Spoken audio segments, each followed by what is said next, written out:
Good morning everyone. आज हमारा topic हम जो शुरू करेंगे, कॉन्सेप्ट ऑफ रसशाला एंड रस मंडप। तो इसके अंदर रसशाला के बारे में हमने ऑलमोस्ट सभी टॉपिक कवर कर लिए हैं। एक इक्विपमेंट्स के बारे में थोड़ा आज देखेंगे और बाद में जो रसशाला के अंदर जो होता है रस मंडप, उसके बारे में आज सीखेंगे। तो आज हमारा क्लास अभी शुरू करेंगे।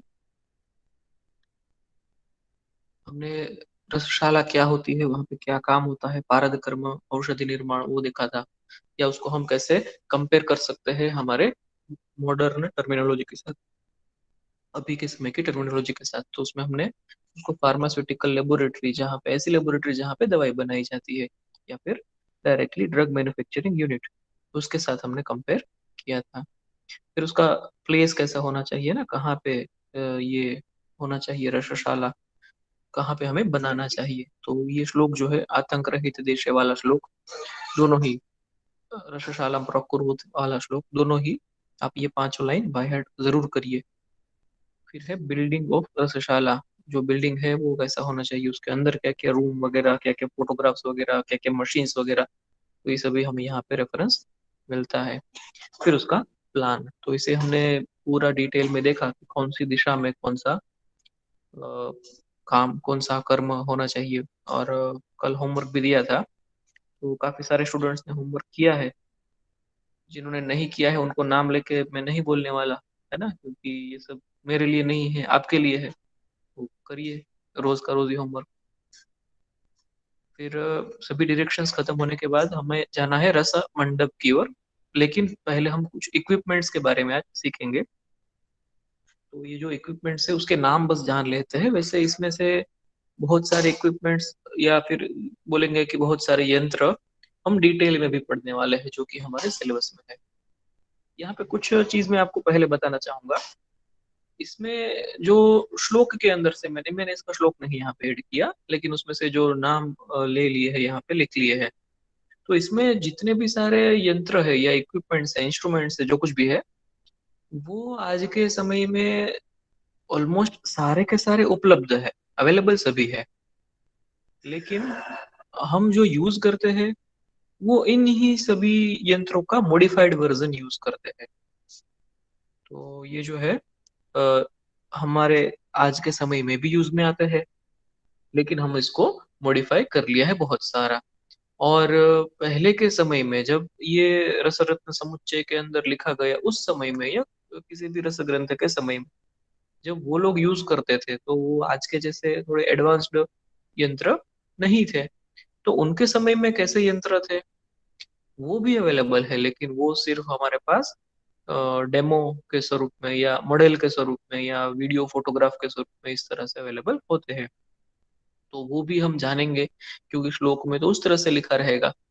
और प्रैक्टिकली हम जिस तरह का यंत्र यूज करने वाले हैं, उनको यूज करना सीखेंगे कि जो भी ये मशीन है तो उस मशीन को कैसे यूज करना है। ये दूसरा एक कोई भट्ठी है तो उसको कैसे यूज करना है, वो प्रैक्टिकली सीखेंगे। तो वैसे ये सिलेबस के अनुसार हमारे लिए थियरी का टॉपिक है, लेकिन आप एग्जाम पर्पस के लिए थियरी जरूर पढ़िए, उसकी तैयारी करिए, एग्जाम में कैसे लिखना होता है वो सब। लेकिन प्रैक्टिकली इसको सीखना बहुत ही ज्यादा जरूरी है। तो ये जो है सब चीजें हम इस्तेमाल करना, यूज करना सीखेंगे। एटलीस्ट अगर आपको यूज नहीं आता है, तो भी आइडेंटिफाई करना तो आना ही चाहिए कि ये जो है, ये मशीन कौन सा मशीन है, ये जो है कोई भी भट्टी है, कौन सी भट्टी है वगैरह देखेंगे।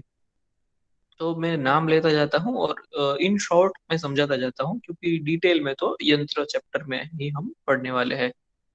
तो यहाँ पे है, सबसे पहला है सत्वपातन कोष्ठी। तो ये नाम आप याद रख लीजिए, है ना। और ये जो कैटेगरी है कोष्ठी, ये भी आप याद रख लीजिए, क्योंकि ऐसी बहुत सारी कोष्ठी जो है हम डिटेल में पढ़ने वाले। तो यहाँ पे कोष्ठी एक एक तरह की भट्ठी होती है। जब उसका स्ट्रक्चर तैयार किया जाता है, फायर ब्रिक्स का उपयोग करते हैं हम, ऐसी ईंटें जो अग्नि को सहन कर सके। तो वो जो स्ट्रक्चर होता है उसको बोलते हैं कोष्ठी।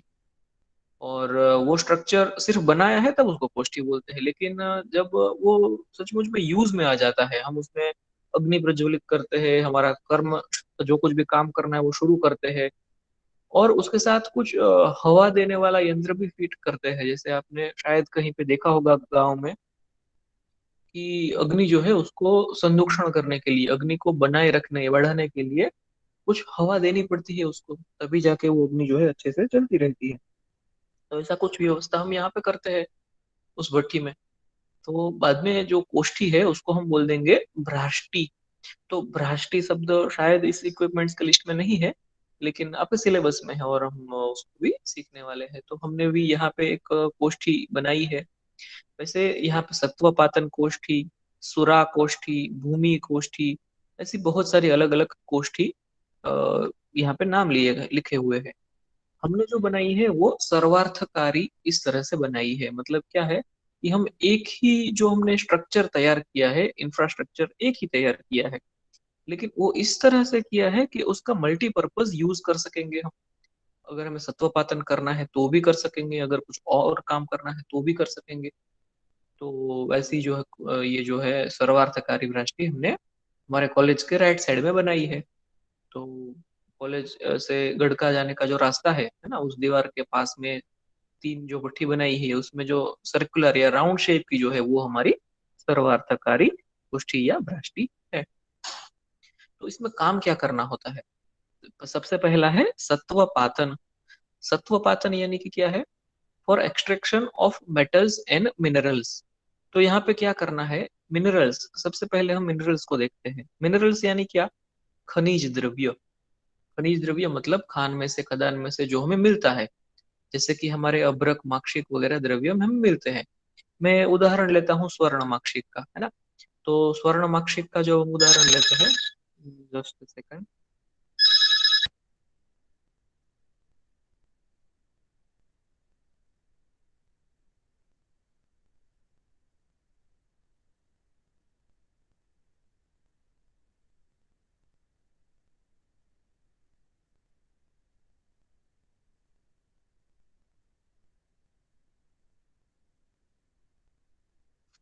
हाँ, तो हम यहाँ पे अगर मिनरल के तौर पे उदाहरण लेते हैं स्वर्ण माक्षिक का, है ना।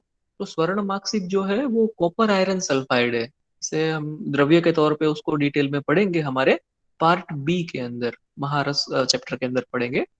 तो मैं उसका थोड़ा सा बस आपको जानकारी देता हूँ कि वो जो है CuFeS2, या और भी आयरन और सल्फर के अलग अलग बॉन्डिंग्स हो सकते हैं उसमें। बेसिकली वो कॉपर आयरन सल्फाइड है।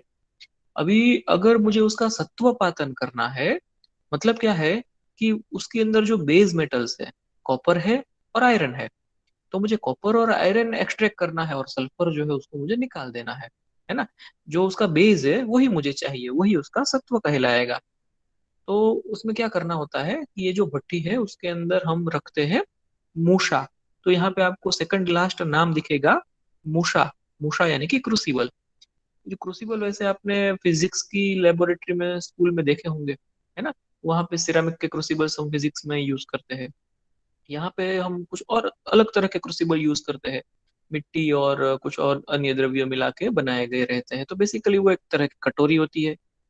कटोरी ऐसी होती है जो कि बहुत ही ज्यादा अग्निस्थायी क्षमता रखती है। हम उसको काफी ज्यादा गर्म करेंगे, 700 degree, 800 degree Celsius, 1000 degree Celsius, 1500 degree Celsius तक गर्म करेंगे, तो भी वो टूटेगी नहीं। वरना जब हम घर में यूज करते हैं, जैसे कि मिट्टी की कोई तावड़ी यूज करते हैं, तो क्या होता है, वो कुछ समय के बाद टूट जाती है। वो उसमें अग्निस्थायी क्षमता इतनी ज्यादा नहीं होती। लेकिन मूसा जो है वो स्पेशली इसी के लिए बनाई जाती है। तो मूषा का भी एक पूरा चैप्टर है, आप सिलेबस में देखिए। बहुत अलग अलग तरह की मूषा होती है, अलग अलग तरह की कटोरी होती है। तो ये जो क्रूसिबल है उस के अंदर हम रख देते हैं हमारा मार्कशीट, जो कुछ भी हमने शुद्ध किया है उसको प्यूरिफाई कर लिया है ना, जो उसकी प्रोसेस रहेगी उससे। तो वो मार्कशीट जो है स्वर्ण मार्कशीट मतलब कॉपर आयरन सल्फाइड जो है उसको उसके अंदर रख देते हैं। फिर उसको करते हैं गर्म, बहुत ज्यादा गर्म करते हैं, बहुत ज्यादा टेम्परेचर पे, 1000 डिग्री से ऊपर टेम्परेचर पे गर्म करते हैं। क्योंकि हमें पता है कि ये जो कॉपर है ये तो 1000 डिग्री पे पिघलने वाला नहीं है। ये आयरन जो है ये तो 1000 डिग्री पे पिघलने वाला नहीं है। लेकिन सल्फर 450 डिग्री पे पिघल जाएगा और बाद में वो वायु स्वरूप भी हो जाएगा और ज्यादा गर्मी देंगे तो इसी तरह से प्रोसेस करते हैं कि उसका जो है संयोग जो है मतलब बना हुआ है कॉपर आयरन सल्फाइड, वो विघटन हो जाए और सल्फर जो है उसमें से अलग हो जाएगा। सल्फर प्रवाही होके फिर वायु होके वो हवा में ऊपर उड़ जाएगा, तो हमें उससे थोड़ा 1 फुट 2 फुट दूर रह के कार्य करना पड़ेगा, वरना सल्फर की फ्यूम्स अगर हमारे सांस में जाएगी तो हमें सांस लेने में दिक्कत होगी। तो इस तरह से हमें लास्ट में जब पूरा प्रोसेस उसका पूरा हो जाता है गर्म करने का और सल्फर पूरा ही उड़ जाएगा, तो लास्ट में हमें क्या मिलेगा, कॉपर और आयरन, इन दोनों का मिक्सचर मिलेगा। तो शायद आपने पहले सुना भी होगा कि कॉपर एक धातु है, आयरन एक धातु है, जब उन दोनों का मिक्सचर होता है तो उसको बोलते हैं मिश्र धातु, है ना, उसको बोलते हैं मिश्र धातु। और इंग्लिश में उसको बोलते हैं एलॉय, ALLOY, एलॉय। तो हमें कॉपर और आयरन का एक एलॉय मिल जाता है जिसके अंदर 45-55% रेशियो में ये कॉपर और आयरन होते हैं। ये तो हमने बहुत बार प्रैक्टिकल किया है, इसलिए हमें पता है कि मार्कशीट में से जो मिलता है वो 45-55 के रेशियो में कॉपर आयरन मिलता है। तो इस तरह से ये तो एक उदाहरण हुआ मार्कशीट का। ऐसे बहुत सारे अलग अलग अलग द्रव्य है जिसका हम सत्व पातन कर सकते हैं, मतलब कि उसका अंदर जो सत्व रहा है उसका जो मूल या जो सार भाग है वो हमें चाहिए, और बाकी की चीजें जो है हम गर्म करके हवा में उड़ा देंगे। तो ऐसा सत्वपातन करने के लिए एक कोष्ठी या फिर एक भट्टी बनाई जाती है, वो हमारी रसशाला के अंदर होनी चाहिए और रसशाला के अंदर उसका हमें बार बार उपयोग आएगा। दूसरा है सुरा कोष्ठी, तो अगेन सारी चीजें यही रहेगी, लेकिन यहाँ पे जो हमारा रॉ मटेरियल है या जो हमारा प्रोडक्ट जो हम यहाँ पे यूज करने वाले हैं वो रहेगा मेटल्स और मिनरल्स नहीं रहेगा, वो रहेगा सुरा या फिर आसव या फिर अरिष्ट। तो ये जो सुरा है या आसव या अरिष्ट और इसके जैसे बहुत सारे हैं, है ना। तो आप भैषज्य कल्पना का पार्ट 1, सॉरी पार्ट 1, भैषज्य कल्पना जो पेपर 2 है उसका पार्ट 1 देखिए, तो उसमें प्रोबेबली सेकंड लास्ट चैप्टर है ये आसव अरिष्ट के बारे में है। तो इसमें आपको बहुत सारे ऐसी दवाइयाँ मिल जाएगी जो कि अल्कोहल बेस्ड है। हम उसमें ऊपर से अल्कोहल को ऐड नहीं करते, ऊपर से कोई भी हम उसमें अल्कोहल ऐड नहीं करते, लेकिन प्रोसेस इस तरह से करते हैं कि अंदर ही सेल्फ जनरेटेड अल्कोहल होता है। तो ये जो सारी दवाइयाँ है वो मेटल और मिनरल के बेस पे नहीं बनी है, लेकिन अल्कोहल के बेस पे बनी है, आसव अरिस्टो ये सभी चीजें। तो उसको हम बनाएंगे भी। कल मैंने जो वीडियो रिकॉर्ड करके ग्रुप में डाला, रसशास्त्र वाले ग्रुप में, तो उसमें भी आपने देखा होगा मैंने सबसे पहले एक बड़ी बोतल दिखाई थी 450 ml की, रसायना रिष्ट करके, तो वो भी एक अरिष्ट था, तो वो भी एक अल्कोहल बेस्ड दवाई थी। तो इस तरह से जो आसव अरिष्ट सूरा वगैरह चीजें होती है उसमें क्या होता है कि अल्कोहल का परसेंटेज जो है वो हमें बहुत ही कीनली मेंटेन करना होता है। जैसे कि हम 8% से 11% या 6-7% से 15%, उसके बीच में ही हमें दवाई के अंदर अल्कोहल परसेंटेज चाहिए, उससे ज्यादा नहीं होना चाहिए, क्योंकि हमें इसको दवाई के रूप में इस्तेमाल करना है, हमें नशा करने के लिए इस्तेमाल नहीं करना है। तो जितना चाहिए उतना ही अल्कोहल होना चाहिए। अगर उससे ज्यादा अल्कोहल है तो क्या करना पड़ेगा, सीधी सी बात है, उसको गर्म करना है। अगर उसको गर्म करेंगे तो क्या होगा, अल्कोहल जो है वो वोलेटाइल होता है। वोलेटाइल मतलब कि वो तुरंत ही वायु स्वरूप धारण कर लेता है। बाकी की औषधियां उसके अंदर जो रहेगी, पानी जो उसके अंदर रहेगा, वो पानी तो 100 डिग्री टेम्परेचर पे उबलता है, आप सभी जानते हैं, लेकिन अल्कोहल उससे ही पहले उड़ने लगता है। तो हम एक जो मेंटेन हमें टेम्परेचर चाहिए उस टेम्परेचर पे उसको गर्म करते रहते हैं, 100 डिग्री से कम वाला टेम्परेचर, तो अल्कोहल जो है वो उड़ जाएगा, है ना। और बाद में हमें जो है हमें जितना कंटेंट चाहिए उतना ही अल्कोहल उसके अंदर रहेगा। तो ये तो बहुत सोचने वाली बात है कि पहले के समय में ये लोग कैसे मीजर करते होंगे। अभी के समय पे हम सूरा कोष्ठी का इस्तेमाल नहीं करते, हम बॉयलर का इस्तेमाल करते हैं। जो इंडस्ट्री में बॉयलर होता है उसके अंदर हम टेम्परेचर सेट कर सकते हैं, और अल्कोहल परसेंटेज मापने के लिए मीटर भी हम उसके अंदर लगा देते हैं। तो जैसे ही उसका अल्कोहल परसेंटेज है वो 11% हो जाएगा तो हम फिर बॉइलिंग करना बंद कर देंगे, क्योंकि हमें 8 से 11% के बीच में चाहिए रहता है अल्कोहल। तो हम तो अभी के समय में रसशाला में ये सूरा कोष्ठी के बदले बॉयलर का इस्तेमाल करते हैं, लेकिन जो पहले के समय में ये भट्ठी में ही करते थे इसका उपयोग। बाद में है भूमि कोष्ठी, अर्थन फर्नेस, है ना, तो इसको फर्नेस भी बोलते हैं। फर्नेस शब्द आप में से बहुत लोगों ने सुना होगा, या फिर आप उसको भट्ठी समझ लीजिए, है ना। तो अर्दन फर्नेस एक तरह का चूल्हा ही होता है ये। तो ये जो अर्दन फर्नेस है मतलब कि जमीन के अंदर बनाई गई, तो क्या क्या है वो भी हम डिटेल में उस चैप्टर में देखेंगे। फिर है चलत कोष्ठी, मतलब कि जमीन के अंदर फिक्स है ऐसी नहीं, लेकिन मूवेबल। तो देखिए कितना एडवांस ये उनका उपयोग है। अभी के समय में भी मूवेबल फर्नेस का उपयोग हम उतना ज्यादा नहीं करते, बहुत ही कम, जरूरत ही नहीं पड़ती हमें, या कम जरूरत पड़ती है। लेकिन उस समय पे वो लोग करते होंगे मूवेबल फर्नेस का इस्तेमाल, की भट्टी को भी एक जगह से दूसरी जगह पे लेके जाने के लिए। वैसे हाँ, आज के समय में रसायन शास्त्र में नहीं, लेकिन मेटलर्जी का जो फील्ड होता है वहां पे मेटलर्जिस्ट या मेटलर्जिक साइंटिस्ट जो है वो इसका इस्तेमाल करते हैं, मूवेबल फर्नेस का। हमें तो उसकी जरूरत नहीं पड़ती। फिर है जलद्रोणी। जलद्रोणी यानी कि वाटर पॉट, पानी भरने का घड़ा। ये बहुत ही सिंपल इंस्ट्रूमेंट है, इक्विपमेंट है ना। क्या है, कुछ नहीं, सिर्फ पानी भरने का घड़ा, या फिर उसको बोलते हैं द्रोणी। जब छोटा होता है तो उसको घट बोलते हैं, घट यानी कि घड़ा। और थोड़ी साइज बड़ी होती है तो फिर उसको द्रोणी बोलते हैं। तो जलद्रोणी। बाद में मूषा, है ना, मूषा के बारे में मैंने आपको बताया, वो एक तरह की कटोरी है या क्रूसिबल है, जो अग्नि स्थायी क्षमता रखता है। उसको बहुत ज्यादा गर्म किया तो भी वो टूटता नहीं, क्योंकि उसको उसी के लिए बनाया गया है, गर्मी अग्नि सहन करने के लिए, टेम्परेचर सहन करने के लिए ही उसको बनाया गया है। फिर आगे है वंकनाल। आप इन सभी के उच्चार भी अच्छे से याद रखिए। वंकनाल। तो ये मेटल और वुडन ट्यूब्स है। अगर आप सुनार की दुकान पे गए हैं कहीं पे, है ना, जो सुनार होता है उनका, सोनी जो है उनकी दुकान पे गए हैं, तो वहां पे आपको ये वंकनाल डेली यूज में मिल जाएगी। वो लोग क्या करते हैं, जब सोने को कुछ शेप देना होता है, तो सोने को गर्म करते हैं, सोना तो तुरंत पिघल जाता है, मतलब लोहे जितना गर्म नहीं करना पड़ता। तो सोना जब पिघल जाता है या थोड़ा सा नरम हो जाता है, सिर्फ गर्म होके, गर्म करने पे वो थोड़ा सा नरम हो जाता है, तो उसको शेप देने के लिए एक छोटी सी नलिका या ट्यूब का इस्तेमाल करते हैं। वो अक्सर अभी के समय में तो मेटल की होती है, कॉपर की होती है, या स्टील की होती है, उस तरह से। और उससे क्या करते हैं, वो ट्यूब जो होती है या नली या जो पाइप है, उस पाइप में वो फूंक मारते हैं, या फिर मुंह से हवा वहां पे उस पाइप के दूसरे छोर पे पहुंच जाते हैं, वो फूंक मारते हैं। तो उससे क्या होता है कि अग्नि भी बढ़ती है, और शेप भी हमें उस मेटल को जैसा देना है वैसा दे सकते हैं। तो उसी के जैसा, लेकिन हमारे यूज में जो होता है वो सोनी का जो यूज है उतना छोटा नहीं होता, हमारा वंकनाल थोड़ा बड़ा होता है, क्योंकि हमें मेटल को शेप नहीं देना है, हमें तो क्या करना है, अग्नि को बढ़ाना है। तो भट्टी के अंदर जो अग्नि बढ़ानी होती है, वहां पे हम इस वंकनाल का इस्तेमाल करेंगे।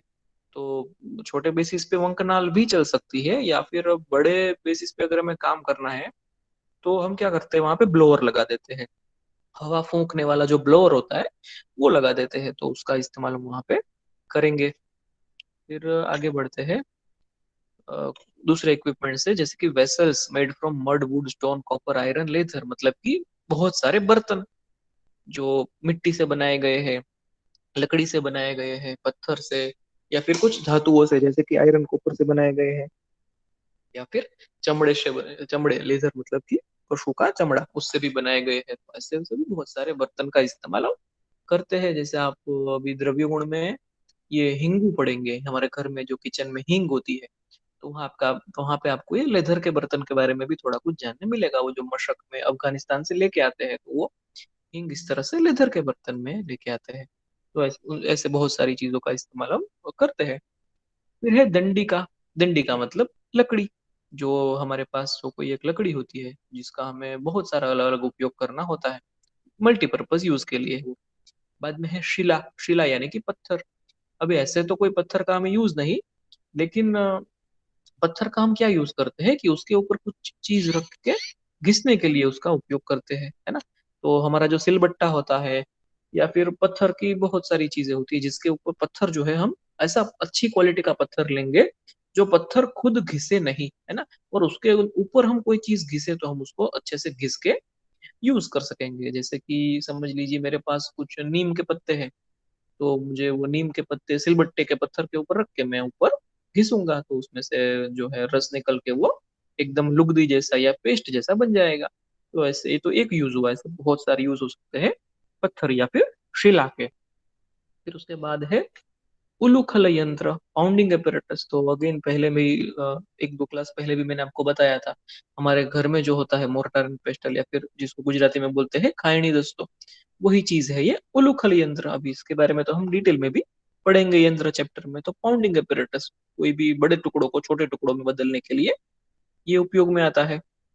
फिर उसके बाद है तुला यंत्र। तुला यंत्र मतलब वेइंग बैलेंस, जो हमारा वजन काटा होता है ना, तो वही इसको बोलते हैं तुला यंत्र। आज के समय में तो हम डिजिटल वेइंग बैलेंस का उपयोग करते हैं। फिर है सीव्स, मोप्स। सीव्स यानी कि जाली। अगर हमें कुछ भी छानना है तो हमारे घर में जैसे गेहूं या कुछ भी आटा छानने के लिए कैसा ये सीव होता है ना, तो वैसा ही ये सीव जिसको हम बोलते हैं चाइनी, तो वो ही सीव से बाद में मोप्स, मतलब कि अलग अलग तरह के पोछा लगाने के लिए कपड़े का भी उपयोग ले लेते हैं। फिर है शलाका। तो शलाका यानी ये लोहे का सरिया होता है। शलाका मतलब कोई भी एक छड़ होती है या लोहे का सरिया होता है। वो स्मॉल साइज का, बिग साइज का, इसमें भी होता है। ठंडा ठंडी शलाका, गर्म शलाका है ना, तो उसके बहुत अलग अलग यूज है। जब हम दवाई बनाते हैं तो बहुत बार ऐसा होता है कि कांच की बोतल में हम दवाई बनाते रहते हैं, तो दवाई जो है वो कांच की बोतल में नीचे के समय नीचे की जगह पे वो सॉलिड होती है, फिर गर्म होके लिक्विड होके वायु होके ऊपर जाती है, और ऊपर जाके वो बोतल से बाहर तो निकलती है, साथ ही साथ में वो बोतल का जो नेक होता है या बोतल का जो मुख होता है, वहां पे वो लग जाती है, और वहीं पे फिर वो जमना शुरू हो जाता है, जम जाती है वहां पे। तो फिर तो बोतल टूट जाएगी, अगर ऐसा होगा तो अंदर प्रेशर बिल्डअप हो जाएगा।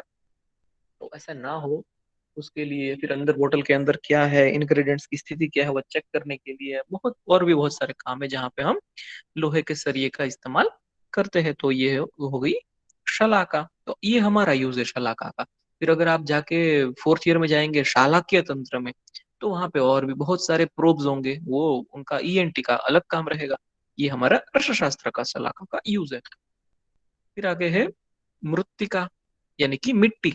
मृत्तिका किसके लिए यूज करनी है हमें? मूषा निर्माण के लिए। तो हमें अलग अलग तरह की मिट्टी चाहिए, और सिर्फ मूषा निर्माण के लिए नहीं, कपड़ मिट्टी करने के लिए, मतलब कि सीलिंग करने के लिए, जो हमारी अर्दन वेसल होता है जैसे कि तावड़ी होती है, तो उसको सील करने के लिए भी हमें मिट्टी चाहिए। तो मिट्टी का हम उपयोग करते हैं। और मृत्तिका, मृत्तिका मतलब मिट्टी, ये आप याद रखिए। फिर आगे है तुष। तुष यानी कि हस्क, इसको बोलते हैं हस्क। हस्क मतलब, अब हस्क शब्द भी शायद आपने सुना या नहीं सुना हो, जिसको हम बोलते हैं धान की भूसी। समझ लीजिए कि आपके पास गेहूं है ना, तो गेहूं तो भूसी निकाले हुए रहते हैं। आप आपके पास ज्वार है तो वो सब निकाले हुए रहते हैं, लेकिन जब खेत में वो उगते हैं तो क्या होता है, उसके ऊपर एक कवरिंग होता है ना। तो वो जो कवरिंग है उसमें से गेहूं तो हम खाने के लिए ले लेंगे, लेकिन बाहर का जो ऊपर का कवरिंग है, वो जो भूसा है, वो तुष कहलाता है। तो इस तरह से तो गेहूं का नहीं, लेकिन बहुत सारा अलग अलग प्रकार का तुष में मिल जाएगा। तो कौन कौन सा तुष कहाँ कहाँ पे यूज करना है वो आगे देखेंगे। फिर है कॉटन। कॉटन क्या है आप सभी जानते हैं, है ना। फिर है अंगार। अंगार यानी कि कोयला, जो लकड़ी का कोयला है, या फिर जो ऐसे ही हमें कार्बन का कोयला मिलता है वो, या बहुत तरह के अलग अलग अंगार, दो तीन तरह के हम यूज कर सकते हैं। हम इसको बोलेंगे कोयला, या फिर गुजराती में बोलेंगे कोलसा। तो ये जो कोलसा है, चारकोल या फिर लकड़िया कोलसा, वो हम यूज करते हैं उसको एज अ फ्यूल। फिर है वन्योपला, काउडंग केक्स। अब ये कोई खाने की केक नहीं है, ये है गोबर। तो उसको संस्कृत में बोलते हैं वन्योपला, या फिर इंग्लिश में बोलते हैं काउडंग केक्स। लेकिन बेसिकली ये है गोबर, जो गाय का गोबर हमें मिल जाता है या भैंस का गोबर हमें मिल जाता है। बहुत जगह पे घोड़े का गोबर भी इस्तेमाल कर लेते हैं। तो उसका एक स्पेसिफिक यूज होता है, एक तो फ्यूल के रूप में यूज होता है, दूसरा भी कुछ यूज होता है। तो जैसे जिसको हम बोलते हैं छाणा, है ना, तो वैसे जो छाणा जो होते हैं वो तो हम थापते हैं, है ना। जो गांव में जो लोग होते हैं वो क्या करते हैं, पहले जो गीला होता है जिसको हम गुजराती में बोलते हैं पोदड़ा, उसको इकट्ठा करके अच्छे से उसका शेप दे देते हैं, उसको सुखा लेते हैं। तो वो हो गया हमारे पेट एनिमल्स के लिए। लेकिन उसका भी उपयोग है, लेकिन यहाँ पे है वन्य उपल। वन्य मतलब वन के अंदर, मतलब वो जो पहले जैसा उन्होंने गोबर निकाला है, उनका जो पुरुष या मल जो है जैसा निकला है वैसा का वैसा यूज कर लेना, उसको बोलते हैं वन्य उपले।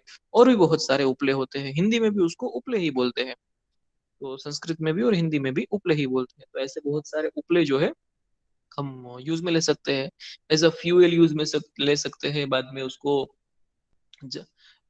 फ्यूल के तौर पे भी, और कुछ धूप बनाने के लिए भी, जलाने के लिए भी यूज में ले सकते हैं। फिर है भ्रस्त्रिका। भ्रस्त्रिका यानी कि ब्लोअर्स, जो वंकनाल के पीछे में जो लगता है ना, जिससे हम काफी सारी हवा उसको दे सकते हैं, वैसे ब्लोअर्स का यूज करते हैं। तो पहले के समय में मैन्युअल ब्लोअर्स होते थे, आज के समय में तो हमारे पास इलेक्ट्रिक ब्लोअर्स होते हैं। तो मशीन का यूज करते हैं, इलेक्ट्रिसिटी का यूज करते हैं, या फिर फैन का यूज करते हैं, तो इस तरह के ब्लोअर्स होते हैं।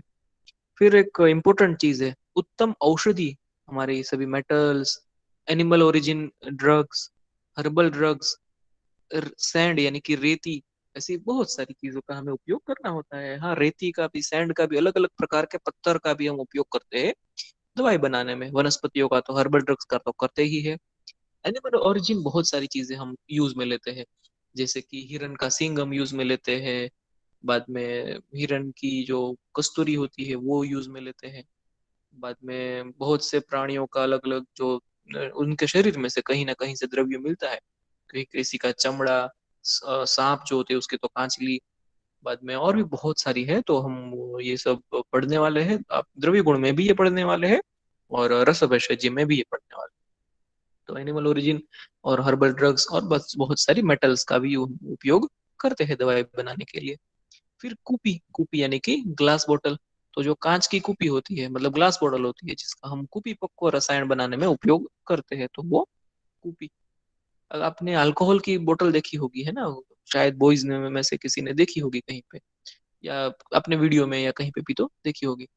तो वो ही ऑलमोस्ट उसी के जैसी होती है हमारी बोतल। एकदम थिक ग्लास होता है जो अग्नि को सहन कर सके, और उसकी साइज भी काफी बड़ी, जैसे कि 650 ml की साइज होती है, वैसे ही हमारी कांच को भी होती है। फिर है आगे वेसल्स कुछ देखेंगे। तो जो बाम्बू या वांस में से बनाए जाते हैं, संस्कृत में बोलते हैं वंश, या गुजराती हिंदी में बोलते हैं वाम्स, या इंग्लिश में बाम्बू। तो उसमें से भी कुछ वेसल्स हम बना लेते हैं। फिर नाइव्स, अलग अलग तरह के चाकू, उसका उपयोग कर लेते हैं। फिर छोटे बड़े बर्तन, पाक सिद्धि के लिए यानी कि कुकिंग के लिए हमें छोटे बड़े बर्तन की, जैसे कि पतीला है, कढ़ाई है, उन सभी की जरूरत पड़ेगी। फिर ये सब्जी काटने के लिए बड़े जो चाकू है उसका। फिर लॉक्स यानी कि बहुत सारे ताले, ये सब श्लोक के अंदर लिखा हुआ है, तो वहीं से मैंने ये सब लिस्ट बना लिया है। तो इतने सारे सभी बर्तन का हम यूज कर लेते हैं। फिर तो इक्विपमेंट्स में और भी ज्यादा है, लेकिन हम इतना रखेंगे। तो आपको अगर ऐसा क्वेश्चन आ जाता है 5 मार्क में कि एनलिस्ट इक्विपमेंट्स यूज्ड इन रसशाला, है ना, तो आप इसमें से बहुत सारे लिख सकते हैं। तो यहाँ पे तो मैंने काफी बड़ा लंबा लिस्ट दिया है। इसमें से अगर 5 मार्क का क्वेश्चन है, आप 15 से 20 इक्विपमेंट्स के नाम लिखते हैं, तो ये हो गया। फिर अभी हमारा आगे का टॉपिक है रस मंडप। तो वैसे हमारे पास 10 मिनट ही बचे हैं आज, 11:50 हुई ना, लेकिन हम आज थोड़ा और देखेंगे, जैसे कि 15 मिनट या 20 मिनट लिखेंगे। एक सॉरी, 12 बजे नहीं, 12:10 तक हम क्लास चलाएंगे, और ये टॉपिक आज हम खत्म करेंगे। तो इसके अंदर है रस मंडप। तो बेसिकली हमारा जो चैप्टर चल रहा है वो क्या है, कॉन्सेप्ट ऑफ रसशाला एंड रस मंडप।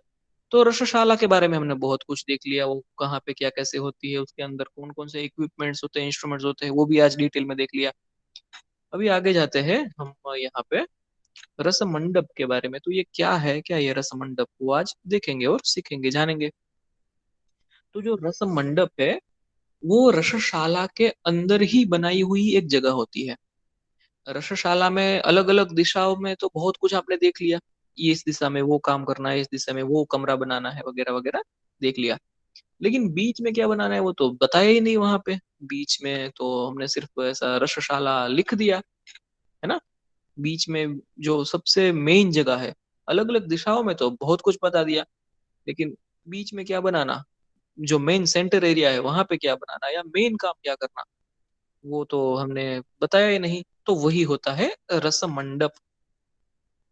तो ये जो रस मंडप है और प्रोबेबली रसशाला के बीचों बीच ही बनाते हैं, लेकिन वो जो है एक गुप्त जगह होती है। पहले के समय में तो वो अति गुप्त जगह हुआ करती थी। क्यों? क्योंकि वहां पे जो ऐसा कर्म करना होता है, पारद का कर्म, पारद के 18 संस्कार, कि वो जो लोग जानते हैं उतने ही लोगों तक उसको सीमित रखना है। ये विद्या सभी को दे देनी है ऐसा नहीं है, क्योंकि ये जो विद्या है वो अयोग्य व्यक्तियों के हाथ में नहीं आनी चाहिए। नहीं तो उसका बहुत गलत इस्तेमाल हो सकता है। इसीलिए ये जो है गुप्त जगह पे रखे जाते थे। ये इसका जो प्रोसीजर है वो गुप्त जगह पे, सीक्रेट प्लेसेस पे की जाती थी। तो श्लोक और उसका मीनिंग समझेंगे हम। ये रस मंडप के बारे में है। तत् समीपे समय दीप्ते कर्तव्यम रस मंडपम। तत्समीपे मतलब रसशाला के अंदर या उसके पास में ही, ये जो बाकी के सभी जो प्लेसेस है उसके पास में ही समय दीप्ते कर्तव्यम रस मंडपम, ऐसी कोई फ्लैट सरफेस होगी जहां पे हम दीप्ते, जो प्रकाशमान भी होगी, मतलब कि वहां पे हवा उजास भी अच्छे तरीके से आता होगा। कर्तव्यम रस मंडपम, वहां पे एक ऐसा स्ट्रक्चर बनाना है जिसको हम बोलेंगे रस मंडप। तो आज के समय में आप जो कुछ भी मंडप देखते हैं ना, कि लकड़ी वहां पे रख दी है और कपड़े से हमने मंडप बना दिया है, उसी के जैसा भी बना सकते हैं। लेकिन लोग कैसा अच्छे मंदिर में या किसी जगह पे कैसे पिलर होते हैं, जैसे मीनारा होता है ना, कुतुब मीनार है, चार मीनार है, तो वहां पे कैसे मीनारा होता है, वैसे पक्का ही इंफ्रास्ट्रक्चर बना लेते थे ये रस मंडप बनाने के लिए। और उसमें दीवारें, दरवाजे, पर्दे सब लगा देते थे। तो आप इसको एक मंडप मतलब एक ऐसा कोई टेम्पररी स्ट्रक्चर मत समझिए, ये एक परमानेंट इंफ्रास्ट्रक्चर होता था। तो ऐसा रस मंडप हमें वहां पे बीच में एक फ्लैट सरफेस होती है वहां पे बनाना है। अति गुप्तम, वो अगर कोई और लोग जो है वो रसशाला के अंदर आते हैं तो उनको भी ऐसा लगना चाहिए कि हाँ, ये तो कोई पूजा करने का कमरा होगा ऐसा। लेकिन उसके अंदर क्या क्या प्रोसीजर्स चल रही है वो सभी चीजें बाहर नहीं दिखानी है। भारत के जो 18 संस्कार है तो वो हम तो पढ़ने वाले हैं, क्योंकि हमारे आयुर्वेद के अंदर भी ये सभी चीजें आती है इसलिए। लेकिन ये विद्या सभी को नहीं दी जाती।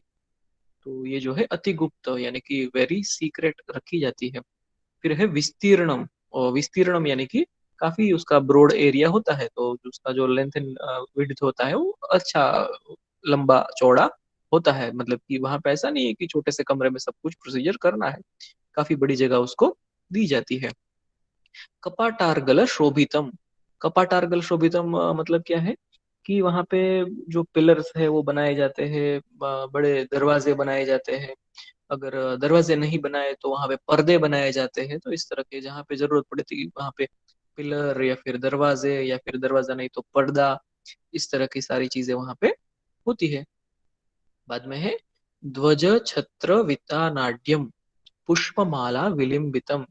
तो वहां पे उसके साथ बहुत सारे ध्वज यानी कि ध्वजा, अलग अलग तरह की ध्वजा, फिर छत्र यानी कि अलग अलग तरह की अम्ब्रेला, जो है उसका ऊपर का स्ट्रक्चर बनाने के लिए, उसको ढकने के लिए, कि जो है बारिश वगैरह वहां पे ना लगे उसके लिए छत्र बनाया जाता है। बाद में वितानाड्यम पुष्पमाला विलंबितम। तो वहां पे क्या होता है, उसको वो एक बहुत अच्छी जगह है, शुभ जगह है, तो वहां पे उसका अच्छे से डेकोरेशन भी क्या रहता है, जैसे कि कुछ फूल की माला लगा दी गई रहती है, या उसको जैसे एक मंदिर में जैसे हम अच्छे से सुशोभन करके रखते हैं, उसी तरह से वहां पे सुशोभन करना रहता है। तो उसके दो तीन पर्पजेज है। एक तो कैसा है कि बाहर से सबको लगे कि हाँ, ये तो सिर्फ एक पूजा करने की जगह है और यहाँ पे सबको जाने की एंट्री नहीं है ऐसा। लेकिन वो एक सीक्रेट प्लेस हो जाता है। दूसरा, अगर हमें वहाँ पे बहुत सारा हेक्टिक काम करना रहता है तो वो भी एक बहुत ही अच्छा दिखने वाला, हमारा मन प्रफुल्लित हो इस तरह का, और अच्छा वातावरण बने ऐसा वहाँ पे डेकोरेशन किया जाता है। बाद में है भेरी काहल घंटादि श्रृंगी नाद विनादितम।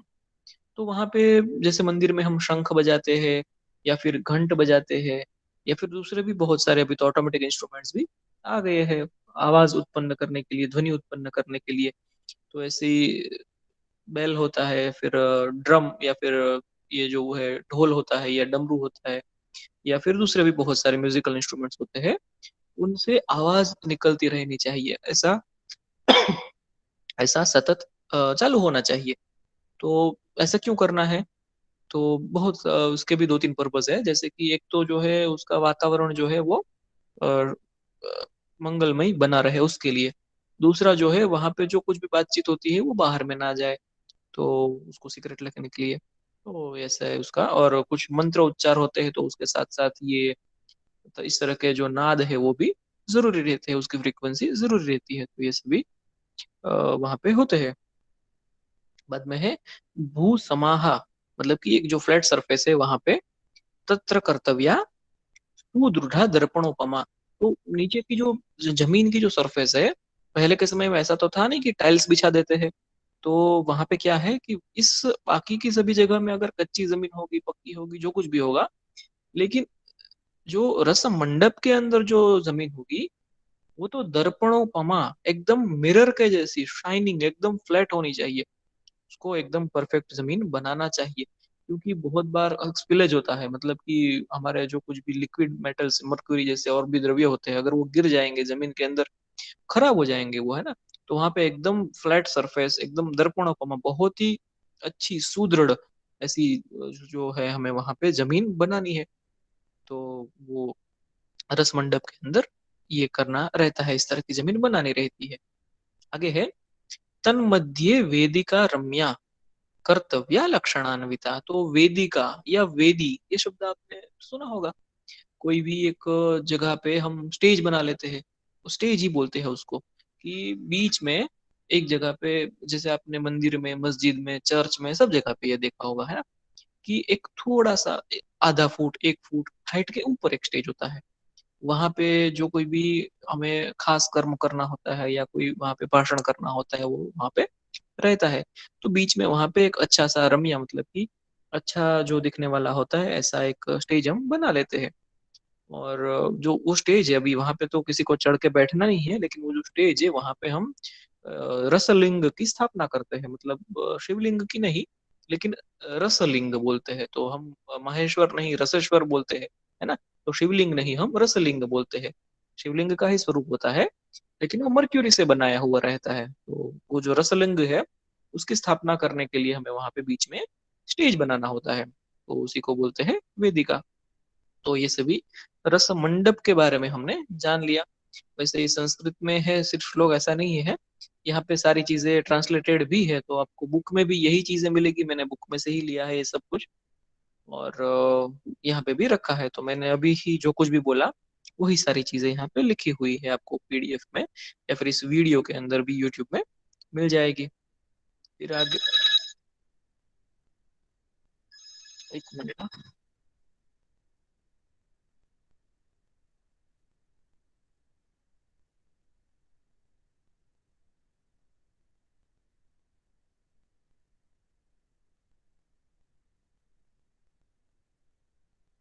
तो रस मंडप के बारे में जो है ऊपर मैंने लिख भी दिया है कि भारत के जो 18 संस्कार करने हैं, मर्क्यूरी की कुछ प्रोसीजर्स होती है जो कि हमें कुछ सीक्रेट रखनी होती है। तो वहां पे ये सभी संस्कार करने के लिए जो एक जगह बीच में बनाई जाती है वो है रस मंडप। तो ये जो रस मंडप है उसके बारे में देखा। फिर हमने लास्ट में एक जिक्र किया कि जो at the centre of this मंडप एक स्टेज हम बना लेते हैं, हाई पुलपिट लाइक अरेंजमेंट, मतलब कि एक स्टेज जैसा बना लेते हैं। It is made for rustling. Rustling की स्थापना वहां पे करनी है। तो ये रसलिंग क्या है उसके बारे में थोड़ा जानते हैं।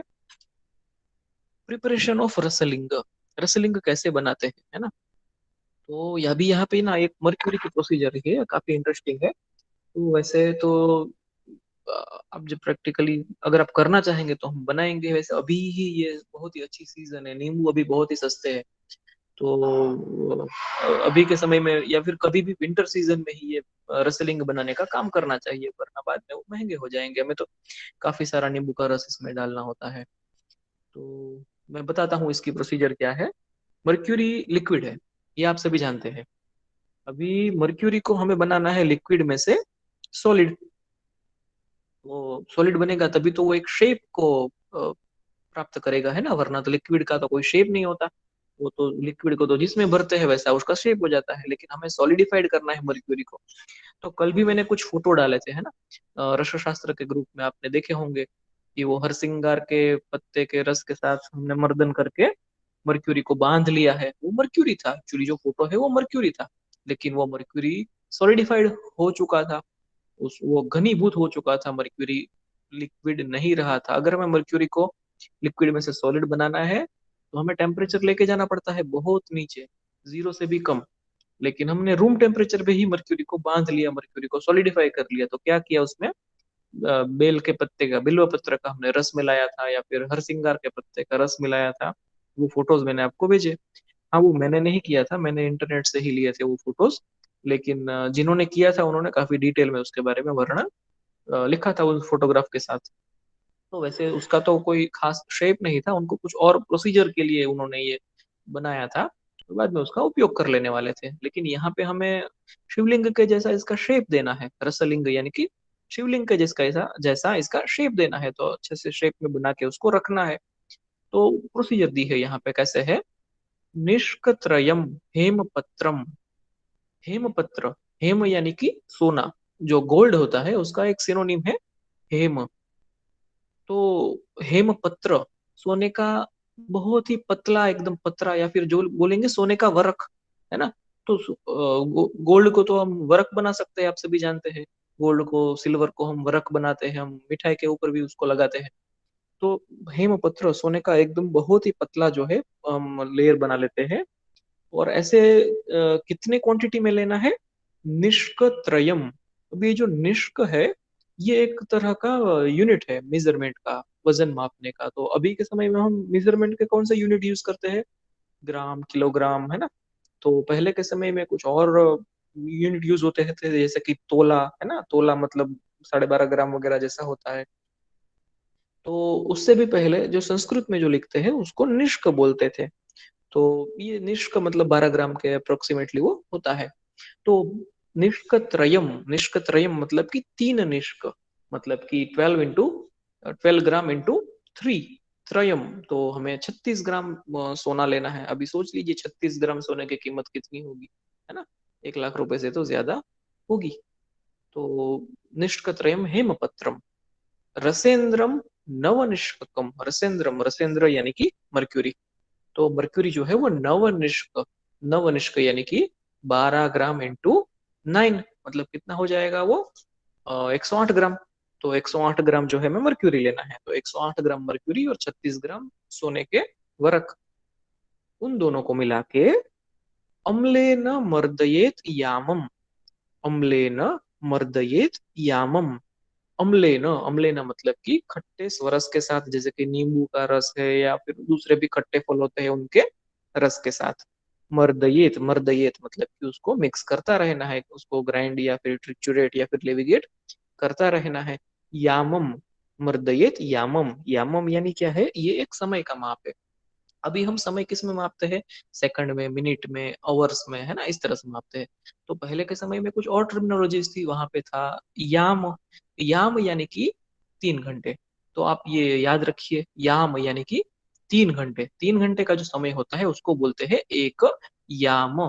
तो 3 घंटे तक मर्दयित यामम, अम्ल रस यानी कि खट्टे द्रव्यों के साथ, खट्टे रस के साथ उसको मर्दन करता रहना है। तो जब अब हम 108 ग्राम मर्क्यूरी के अंदर 36 ग्राम सोना मिला देते हैं और उसको खट्टे रस के साथ मर्दन 3 घंटे तक लगातार करते रहते हैं, तो होता ये है कि मर्क्यूरी धीरे धीरे उसकी घनता जो है बढ़ने लगती है। मर्क्यूरी जमने लगता है, सॉलिडिफाई होने लगता है। और हालांकि वो सॉफ्ट ही होता है, हार्ड नहीं बनता, ऐसा ब्रिटल टूट जाए ऐसा इतना हार्ड नहीं बनता। ये जो रेशियो हमने लिया है 36 ग्राम 108 ग्राम में, 3 घंटे तक मर्दन करने में, लेकिन वो एक ऐसा सॉफ्ट सॉलिड स्ट्रक्चर बन जाता है जिसको हम शेप दे सकते हैं। तो जैसे आप आटे को, या फिर जो अभी के समय में आपने शायद देखा होगा, क्ले मिलती है ना, बच्चों को खेलने वाली क्ले मिलती है, तो ऐसा सॉफ्ट बन जाता है वो। हालांकि वो उसमें मर्क्यूरी की शाइनिंग रहेगी, मर्क्यूरी के जैसा ही उसका रंग रूप रहेगा, लेकिन बस वो सॉलिडिफाई होता जाएगा। तो बाद में हमें उसको शेप दे देना है, कैसा, लिंगम तु कार्येत, मतलब कि शिवलिंग के जैसा, या फिर स्पेसिफिकली बोले रसलिंग के जैसा उसे हमें शेप दे देना है। तो ऐसा हम शेप दे देंगे उसको। और उसके बाद भी उसको रसलिंग के जैसा शेप दे देंगे ना, तो वहां पे प्रोसीजर खत्म नहीं हो जाती। वो टिकता नहीं, मतलब टिकता नहीं मतलब क्या है कि वो फिर से वो बहुत ही ढीला हो जाएगा, एकदम अच्छे से रहेगा नहीं। या फिर कुछ ही दिन टिकेगा, कुछ दिन के बाद वो फिर से जैसा था वैसा सॉलिड या फिर सेमी सॉलिड हो जाएगा। तो करना क्या पड़ता है, उसको और थोड़ा प्रोसेस करना पड़ता है। तो बाद में है दोला यंत्रे। दोला यंत्रे मतलब वो एक तरह का घड़ा होता है। वैसे यंत्र चैप्टर में हम पढ़ेंगे इसको। एक तरह का घड़ा होता है जिसके अंदर हम उसको उबालते रहते हैं, हमारे ये जो रसलिंग डाला है उसको एक कपड़े की पुतली में डाल के उबालते रहते हैं। तो ये जो दोला यंत्र में उसको उबाल देंगे तो आर नाले, स आर नाले, आरनाल जो है एक तरह का खट्टा लिक्विड रहता है। उसको कैसे पकाते हैं मैं आपको बाद में बताऊंगा। तो एक तरह का खट्टा लिक्विड होता है, उसके अंदर हम उसको उबालते हैं। जंबीर स्तंभ, जंबीर मतलब जो बड़ा नींबू होता है ना, 1-1.5 किलो का बड़ा नींबू भी आता है, उसको बोलते हैं जंबीर नींबू, या गुजराती में बोलते हैं कागदी नींबू। वो लेके, मतलब उसका खट्टा रस लेके, फिर ये आरनाल जो एक दूसरा एक खट्टा प्रवाही है उसको लेके, दिनम पचेत, 1 दिन तक, मतलब कि सुबह से शाम तक 8 घंटे तक, या कुछ कुछ लोग बोलते हैं 24 घंटे तक भी उसका पाचन, मतलब उस लिक्विड के अंदर डाल के उसको उबालते रहना, ऐसा करते रहना है। तो ये जो शिवलिंग हमने रसलिंग जो बनाया है वो पक जाता है, मतलब कि वो अच्छे से सोल्डिफाई हो जाता है। फिर हम अगर उसको छुएंगे तो वो टूट नहीं जाएगा, अपना शेप चेंज नहीं कर देगा, वो सेमी सॉलिड नहीं बन जाएगा, अच्छा सॉलिड बन जाएगा। तो ऐसे एसिड, मतलब जो ये सब साइट्रिक एसिड ही होता है ना, तो ये जो आरनाल है वो एस्कॉर्बिक एसिड होता है, और बाकी नींबू के अंदर साइट्रिक एसिड होता है। तो ये सभी जो है इस तरह से मर्क्यूरी को अच्छा सा शेप दे देते हैं। तल्लिंगम मतलब कि तत्लिंगम, तत्लिंगम पूजयेत अत्र, तत्लिंगम पूजयेत तत्र सुशुभे चारके, सुशुभे उपचारके ही, मतलब कि ये ऐसा शुभ समझ के ऐसे उपचारक जो, मतलब कि जो भी हम चिकित्सक है वो उसकी पूजा करेंगे। तो ये हो गया रसलिंग, मैंने यहाँ पे उसका डिस्क्रिप्शन भी लिख दिया है। तो ये भी आपको पीडीएफ में मिल जाएगा, वीडियो में मिल जाएगा, और बुक में भी मिल जाएगा। तो यहाँ तक है हमारा ये प्रिपरेशन ऑफ रसलिंग और कॉन्सेप्ट ऑफ रस शाला रस मंडप हमने सीख लिया। अभी आप सभी जो है अपनी अटेंडेंस चैट में दे दीजिए, और फिर आज का लेक्चर खत्म होता है।